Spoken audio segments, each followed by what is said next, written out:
Hello and welcome to this week's episode of the Veg Grower Podcast. My name's Richard and I want to encourage and inspire you to grow more of your own food in whatever space you have available. And I do this by sharing exactly what I've been doing on my own allotment, my own vegetable garden here in Littlehampton on the south coast of the UK. I've been growing my own food for over 30 years now, but I'm still learning something new every single day. Now, coming up this week, I've been down on the allotment where, despite the cold weather, I managed to start doing a lot of my pruning. Back at home, it's time to tend to my tools, and then in the podding shed, got a little bit of conversation I want to share with you. So that's all coming up this week on the Veg Grower Podcast. Let's get on with it. Well, here I am on the allotment. I've got to say, I had a good wander around the allotment just before I started recording. It's so good to see that there's still a lot of life. Yes, a lot of my tender plants have been killed off with the frost and the cold that we've had recently and the wet weather added to that. But a lot of my brassicas are still surviving, including some of my green manures. What I'm really pleased with as well is seeing my garlic is starting to show itself. So basically the allotment is in good shape. And I think this means that our Christmas dinner in just a couple of weeks' time is going to be coming from our allotment or even the kitchen garden. Anyway, what I have been doing today is I have started now pruning my trees and bushes. It's that time of year where pruning is one of those tasks that we need to do. It's vital to encourage good fruits the following year, as well as prolong the life of our trees and bushes. But it can be quite a daunting thing, and I have to find myself spreading this out across quite a few weeks. So this week I've been pruning my apple tree and my pear tree. Both of these have lost their leaves, which means they are going into their dormancy, which means it's the ideal time to start pruning them. The reason I say that is that I find when they've got no leaves on them, it's easier to see the branches and see what we need to prune out. I always start with the 3 Ds: dead, diseased and damaged branches, and I simply prune those out with a pair of secateurs, good sharp secateurs that is, good clean secateurs as well for that matter, because we don't want to spread disease. And I prune out any branches that fall into those 3 categories, taking it back to the last nodule that I can see on the branch. Really quite simple, dead, diseased and damaged, and they go straight into the compost, including the diseased ones, because I kind of feel I've got no other choice. We can't burn anything. All I can do is compost it down and allow it to compost for a number of years. Once I've done the dead, diseased and damaged branches, I then stand back and just see if we've got any branches that are likely to cross each other, causing rubbing. They need to be separated. Any branches that are in the wrong place, and then I need to look at the overall shape and ventilation of the tree. So we want to maintain a decent shape of the tree, which is always an important job, but ventilation as well. We want the air, we want the light to be able to make its way through the trees, through the branches, and this is quite vital when the tree is in leaf growth and producing fruit. If we allow light and air through it, it reduces the chance of any branches getting fungal diseases. It reduces the risk of the tree being damaged. It also aids with fruit production, allows birds and insects to fly through and do what they need to do.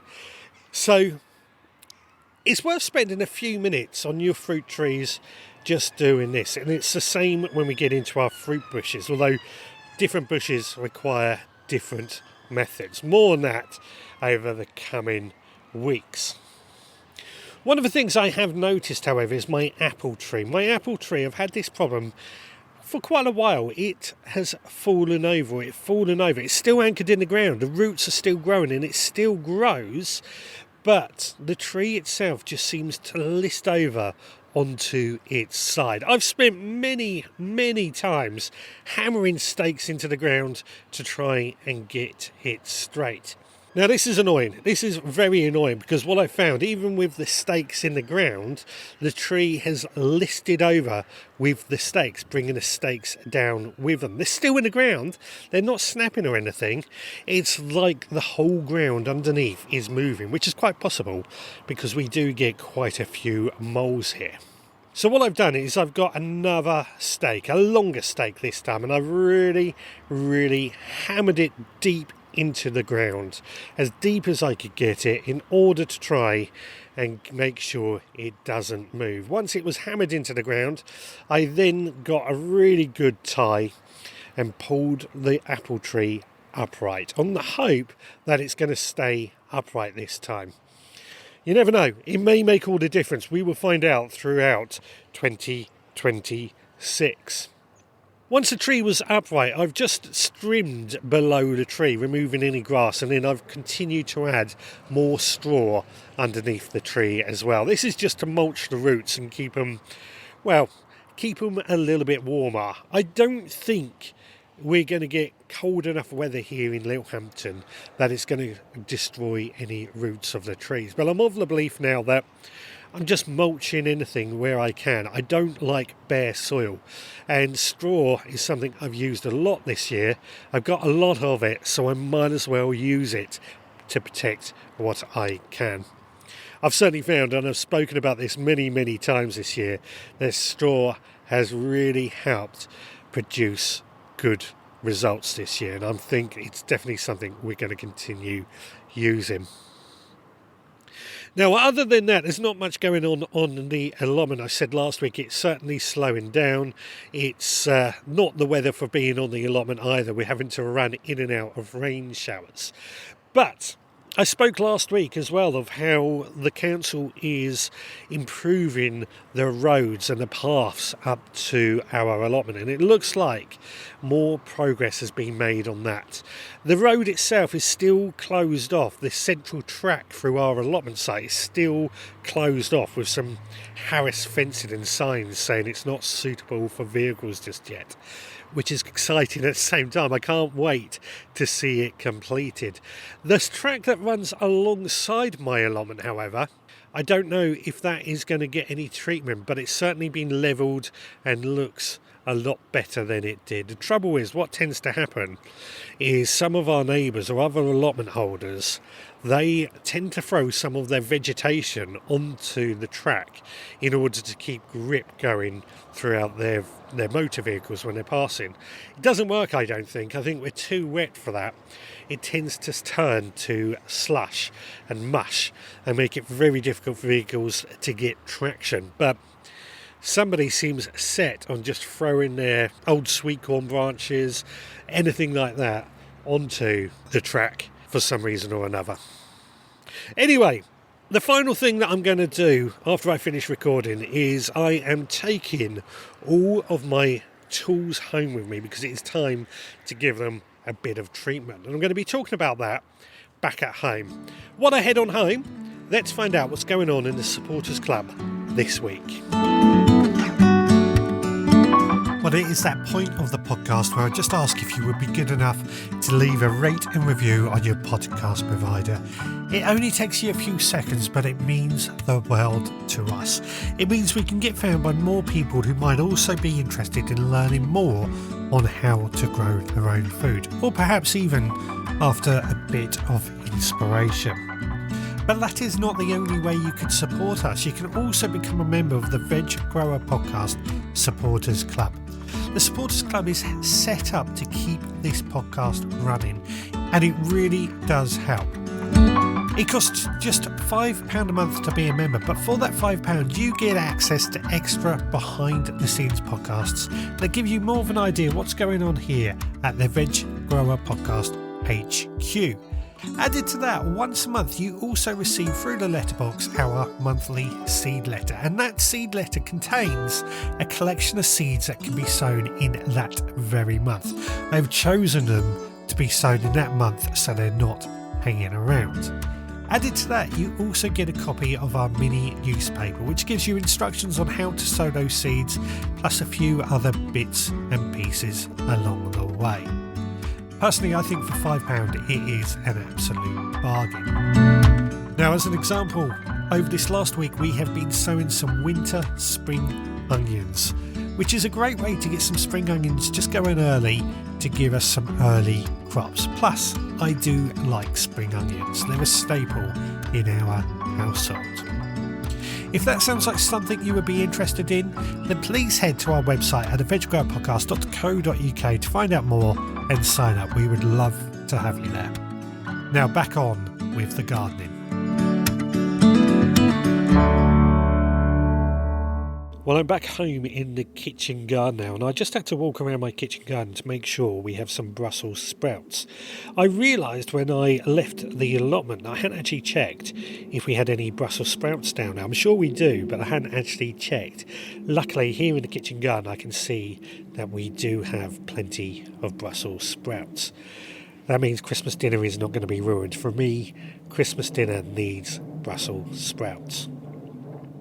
Now, I have been working mostly with my garden tools. I went into my garden shed and I pulled out all my hand tools. While I was doing that, what I noticed is that we must have had a mouse in the shed or something, because I found a load of grass seed that had been removed from the container. Now, I think this grass seed I got for free from somewhere, so I just put it to one side, so it's not the end of the world. But it was splashed all over my shed, so I had to clean and tidy that all up before I could continue. Now, one of the things that we have to be careful with, mice and rats have a tendency to urinate wherever they could be, including on top of my worktops inside the shed. And they're messy behaviour can lead to some nasty diseases that can actually make us rather unwell. So while I swept everything up, I also had to make sure I disinfected everything and cleaned my hands afterwards. The last thing I want to do is get unwell. I bring this up because I think it's very important to acknowledge that good husbandry is all well and good, but at the same time we need to make sure that we don't get involved in something that we don't want to, that can make us rather unwell. However, the reason that I was in my shed was, as I said, I was pulling out all my garden tools, my hand tools, one by one, because it was time to give them a bit of a service, a bit of a tidy up. Once a year, I like to go through all my hand tools and really give them a good clean, a good sharpen, and a good treatment. This means that my tools are good for another year. They're not likely to break on me when I need them the most. It does take quite a while to do this, and I do actually have to spread this out across a few weeks.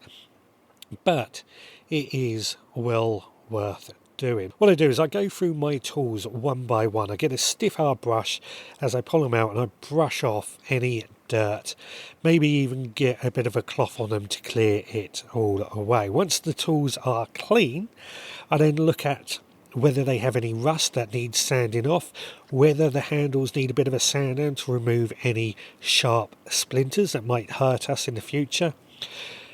Once we're safe with that, I like to give all my wooden handles a treatment of linseed oil, which is just simply rubbed into the handle. This keeps the handles nice and supple, means they're not going to dry out and go brittle and break easily. And in all the metal parts, I like to, sharpen up the blades on spades, secateurs, hoes. We just simply on my angle grinder, just grind it away to nice angle that we need. Nice mirror-like metal work, and then we give it a bit of a paint at the same time just to make sure that it's going to last a long time. Now, luckily for me, this doesn't take too long actually. I am very good at looking after my tools, I have to say. One of the things I am always passionate about is looking after my tools. I don't leave them outside. When I finish using them, they get packed away. But as I pack them away, I plunge them inside a bucket of sand that I keep inside my shed. Now, this bucket of sand has also had olive oil added to it, used kitchen oil, anything like that. So as I plunge my tools into the sand, and I plunge it in 2 or 3 times, the sand cleans away any mud. It also acts as an abrasive, which helps remove any rust or keep the tools sharp at the same time. And then the oil also coats the tools at the same time, which means they are less likely to rust and they are more likely to last us quite a long time. It's such a simple thing to do, but I highly recommend that you do it because it is just worth doing, and it does look after your tools for quite a long time. A simple bucket of sand with oil, plunge your tool into it a few times and you will keep your tools in good condition for a lot longer.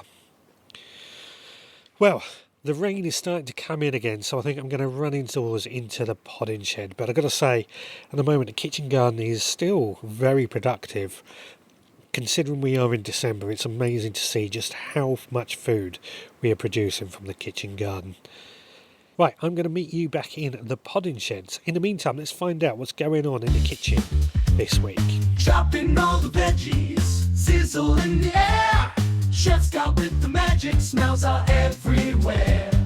Water starts to boil, onions hit the pan. Recipe of the week, let the feast begin. Cooking with Chef Scott, flavors come alive. Tune in every week for a tasty bite. This week's recipe, I've been cooking a carrot and parsnip spiced fritters. These fritters are a brilliant way to use up some stored parsnips and any leftover carrots from the garden. Lightly spiced, crisp on the outside, soft in the middle, perfect with a dollop of yogurt or a poached egg on top. And actually really good as a light lunch, side dish, or even a snack while you are working in the garden. In ingredients, it required 2 medium carrots that are grated, 2 medium parsnips, also grated, 1 small onion, finely chopped, 2 crushed cloves of garlic, 1 teaspoon of ground cumin, half a teaspoon of smoked paprika, half a teaspoon of ground coriander, 2 eggs, 4 tablespoons of plain flour, salt and pepper, a bit of oil for frying, and then just to garnish, some parsley or coriander that has been chopped. So the first thing we have to do is place the grated carrots and parsnips into a clean tea towel and just squeeze out as much of that moisture as we possibly can. Then we take all those vegetables and pour them into a bowl with the onion, the garlic, the spices, the egg, the flour, the salt and the pepper, and mix well. The mixture should be sticky and hold together. If it feels too wet, we just need to add a little bit more flour. Then we heat a splash of oil in a frying pan over at medium heat and just spoon small mounds of mixture into the pan and flatten slightly. Then we fry on each side for 3 to 4 minutes until golden and crisp. Then we place those on the kitchen paper just to drain while we cook the rest. And they were absolutely delicious. I served them with some Greek yogurt and it was absolutely delicious. Great thing is you can also swap the spices around, use curry powder or garam masala, chili flakes, grated apple to add a slightly sweeter version. Plenty of play that we can do with these fritters. Absolutely delicious. A recipe is on the veggrowerpodcast.co.uk if you would like to give it a try. Well, I'm back in the podding shed, and one of the other jobs that I think we need to do at this time of year, especially with the dark evenings, is going through our seed collection. Now, I actually started this quite a few weeks ago, and I spoke about it because, well, for me, it's quite a big task to go through. I have lots and lots and lots of seeds. I keep my seeds in wooden boxes that live inside a fridge that stays inside my shed. And what I have to do is, especially in the winter with the dark evenings, even over the Christmas period, I go through every single box and I go through all the packets of seeds, the half open ones, the varieties that are brand new, all the seeds that I've bought on a whim, and I just spread them all out on my table and go through them one by one. It looks like complete and utter chaos, but once I get going, it's actually one of those most satisfying tasks of this season. Now, one of the things I obviously do is just check the dates. And the dates on the seed packets aren't hard deadlines. In fact, you will find that many seeds will continue to germinate well after those dates. But for me, because I have so many seeds, I do find that is a good opportunity or good reason to get rid of some seeds to make a bit more space. Otherwise, I wouldn't be able to move inside my fridge. So I tend to get rid of my older, out-of-date seeds and keep the fresher packets, making a list of what we have on a bit of paper at the same time. With this list, it gives me a good idea of what I have, and also I can see what I don't want. So when I'm planning what I'm going to be growing next year, I can go through my list and see if there's any seeds that I need to order. Obviously, my seeds tend to come from Premier Seeds Direct, who we do have an affiliate link if you are interested in buying any seeds from them. Really good company, I've got to say, Premier Seeds Direct. I used them for many, many years. Very good prices, very good quality seeds. But one of the things that I think we often need to order is things like onions, carrots, parsnips. And that's because these seeds don't really last longer than a year. So they're always something that we have to throw out and therefore need to order in. And this is a great thing why I write lists so I can see what I actually have and what I need to get. Now, this also plays in when I'm thinking about rotation or in the kitchen garden next year where we're going to be doing more polyculture. It gives me an idea of just planning that garden out, what I'm going to plant where, and figure out where everything is going to live. It's a bit of chaos at the time, but once we get into it, once we got the plan together, it makes all the difference. And the important thing is that we actually get a plan together. I do believe that we can be more successful by having a plan. Now, once I've gone through all my seeds, they go back into their boxes, and I try and keep them organised. I organise them in alphabetical order, but each box corresponds to a particular family of seeds. So my peas and beans are in one box and my herbs are in another box, for example. I've got about 10 boxes in there, so there's quite a few wooden boxes full of seeds. These boxes then end up back in my fridge, which is in the shed. I use a fridge to store my seeds because it's pretty vermin proof and it's a constant temperature, which helps keep our seeds last a little bit longer. The fridge itself isn't actually on. It's an old fridge turned off, and I just store my seeds in there, my seed boxes in there. I find it works. I do find it works very well for me. Now, one thing I did throughout 2025 was I got AI to create a seed sowing table for me. Every week I wanted to sow about 6 or 7 different types of seeds, and I got AI to do that. And I found it worked quite well. What it meant is on a Sunday I would go out to my shed with the list of all the seeds I was going to need for the next week, get them out, and then spend the next week sowing these seeds gradually into my potting shed. And it worked. It really worked. And we have had quite a successful year. It was a lot of work trying to keep on top of the seed sowing, as I'm sure you can imagine, because not just seed sowing, pricking out and planting on seeds. But it worked very, very well for me. One of the things I've said, it's about having a plan. I was also surprised that it suggested sowing certain seeds, such as tomatoes, in January, but it did actually work. Now, the tomato seeds that it suggested to grow was Mini Bell, a dwarf variety of tomatoes. And I sowed them in January, and I've actually grown quite a few of them, and it worked well. It was a way of using up some of my seeds, in all honesty. So I was quite impressed with how AI worked. Of course, I fine-tuned it to my location. I said I'm in Littlehampton on the south coast of the UK. I want a seed sowing plan for the entire year with a list of seeds that I can sow every week that are all edible or contemplate the garden in some form or another. And it spat out a load of data for me. It worked. It really did work.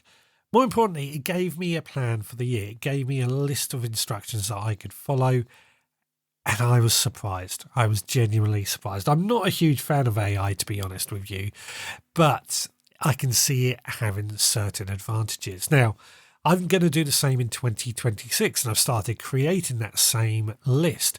which means when I'm going through my seeds and my list of seeds, I can then correspond it over with my list of seeds that I'm going to be sowing in order to make sure I have everything available.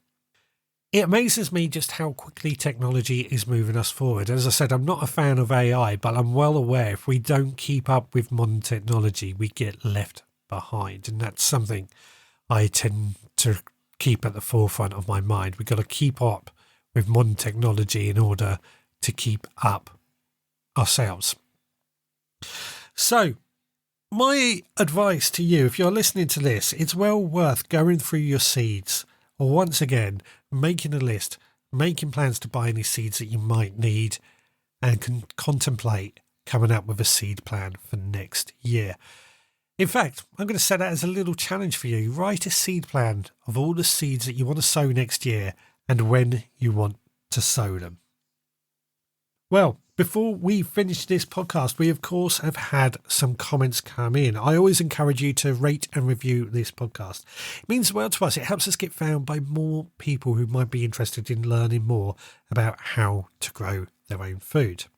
On the back of last week's podcast, I've had a comment from Free Cake on Spotify, and she says, the trouble I find with fleece is it stops the birds feeding their babies with all those juicy grubs and bugs. I prefer just to pick larvae and caterpillars off and keep a good habitat that supports wildlife. I couldn't agree more. I'm not a lover of fleece or nets. I try not to use them. But one of my roles here is to always share every option for people who are struggling. Added to that, Lynn has also said, hi Richard, thanks for all the information on sawfly. Fingers crossed for next year. Also, your stories about muddy paths and access to your plot brought back memories. I have had to have my car towed out by the breakdown service last year after it got stuck. Lynn. Yep, I know that happens a lot and it's not very pleasant when it does happen. If you would like to leave a rate and review, then please just head to your podcast provider and leave us a rate and review. If you've enjoyed this podcast as well and you want to become a member of the Supporters Club, then please do become a member. The details on that are at veggrowerpodcast.co.uk, which is of course our website. On our website, you can leave a comment on the bottom of a blog post, or you can leave us a voicemail using our SpeakPipe link. It doesn't cost you anything, but it gives us a bit of interesting content. Alternatively, you can email me, richard@veggrowerpodcast.co.uk. Finally, don't forget you can find us on social media. We're on pretty much every platform, and we also have a Facebook group as well, which is quite a bit of conversation still going on with people sharing what's going on in their own allotments and their own gardens. Right, I'm going to wrap this one up for this week. We will be back again next time, so until then, please take care.